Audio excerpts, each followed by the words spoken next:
প্রণাম। আজকে স্বামী সুবোধানন্দ স্মৃতি স্বামী কালেশানন্দ থেকে পড়ে শোনাচ্ছি। তাকে একজন ভক্ত জিজ্ঞেস করেন, আপনার কাছে যারা আসে তাদের কি ঠাকুর গ্রহণ করবেন? তিনি উত্তর করেন, গ্রহণ না করলে আমি তাদের নেব কেন? ঠাকুর ও মা বলেছেন, তাই তোদের নিচ্ছি, নতুবা কখনো নিতাম না।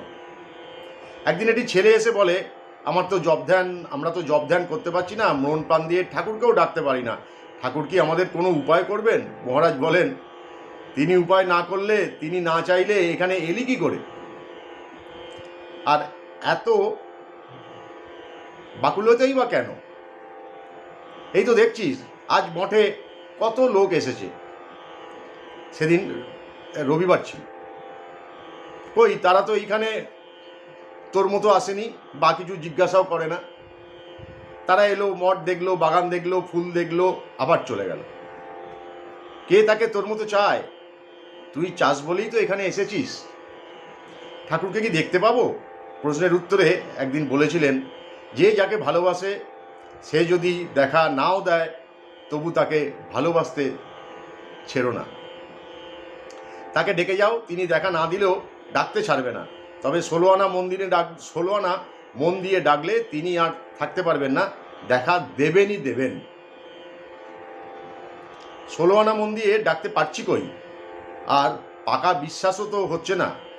পাকা বিশ্বাস হলে আর বাকিটা কি রইল?